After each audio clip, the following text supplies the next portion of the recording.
That's Kate Winslet in Titanic, one of the most successful movies of all time. Her latest performance finds Winslet firmly on solid ground. And talking with Mark Phillips. A day at the beach isn't what it used to be in these COVID times, but as places to be stuck during lockdown go, you could do worse than the windswept strip of sand just up the lane from Kate Winslet's place. Although Kate can no longer just walk along the shore. I know there are no fossils here. This is not a part of the world. This is not the Jurassic Coast. And I'm still like this. I do it. Winslet's habit comes from spending a lot of time looking down while shooting her latest movie on a beach not far from her home on England's south coast. Ammonite, which had a recent theater run and is now streaming, tells the story of Mary Anning, a fossil hunter in the 1800s. Anning was a real person who scoured the shoreline on what's known as Britain's Jurassic Coast, which because of a quirk of geology is laced with fossils. Anning, it turns out, made several major discoveries, including the fossilized skeleton of what we now call the pterodactyl, the flying dinosaur.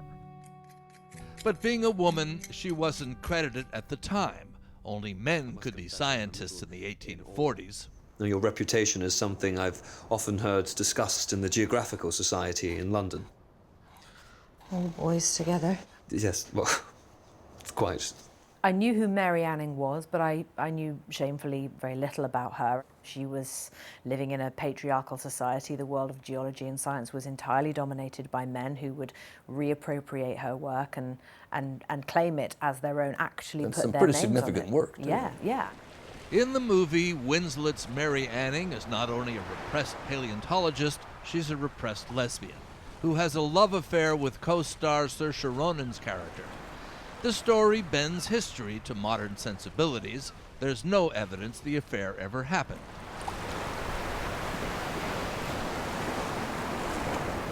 It felt as though pairing Mary with a woman who had a similar sensibility to her in terms of how they viewed the world, it felt worthy of Mary. I feel the lack of same-sex love stories in our mainstream, and I often feel that the narratives are underpinned by fear, secrecy, and shame. And I think that in Ammonite, it's about two people who fall in love, and the fact that they are both women is very much secondary to that.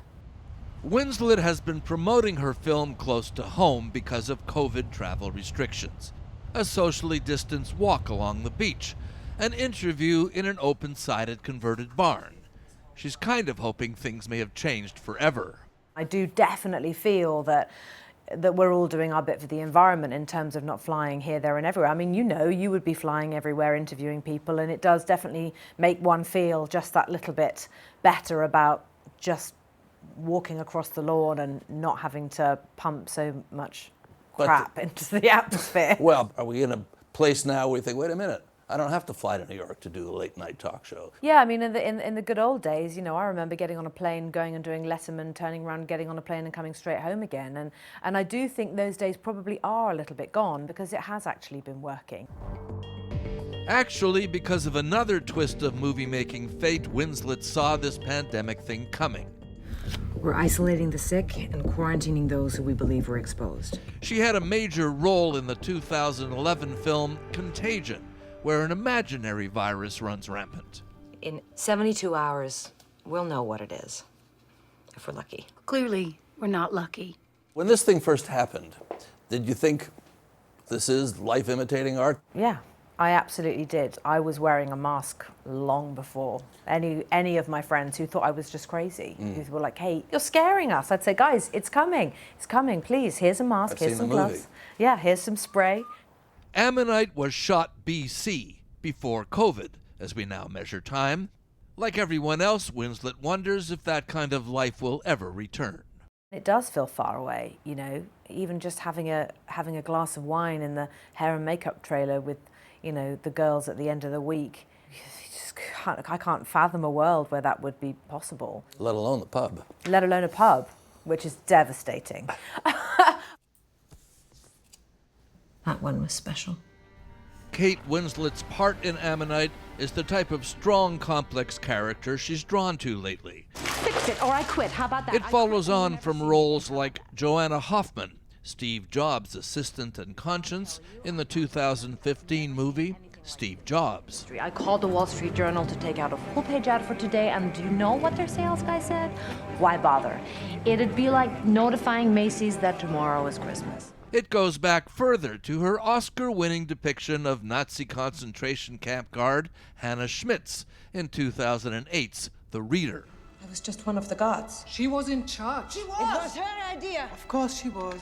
Did you write the report? No. We all discussed what to say. We all wrote it together. It's all a long way from that movie about that doomed big boat This is where we first met. in which she splashed into the big time.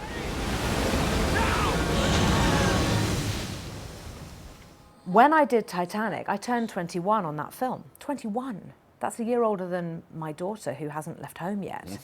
So I was still learning who I was, and I was learning about the craft, and I was really scared. I wasn't supposed to be famous. I wasn't meant to be talked about and lauded and feted and have these offers made to me by big studios. Instead, she chose her own path.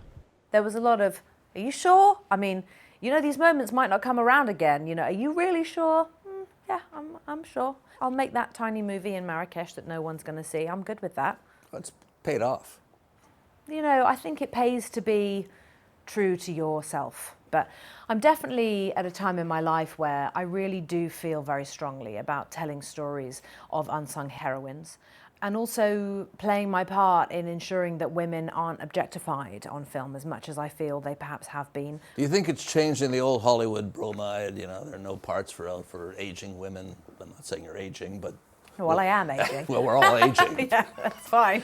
It's part of life. But you're demonstrating that, in fact, there are, if they're women of substance. Listen, put it this way, they are certainly harder to find than the great roles for men. That's because the backers won't back it to the same extent. Because you won't have the same size budget that you would if it were your male counterpart playing that leading role. That is just the case. Right here. Hey, look at me right here. Won all the awards. You've had, oh my God, you've made all the money. What have you got to prove from here on? What do you have to do? I don't know if it's necessarily a feeling of wanting to prove something, but I just always want to be doing this job. I just love it. I absolutely love acting. I love it more as the years go by, and I'm the most unlikely version of this. You know, I didn't have anyone giving me a leg up. I didn't have any special training or tips or tricks or ways in the back door. Or I didn't have any of that. So what do you put it down to? Bloody-minded determination. Got to be good to be lucky. Yeah, you just do the work. Just put your head down and do the work. And also don't expect that the world owes you anything. And mistakes are great. Make the mistakes and learn from them and just keep going.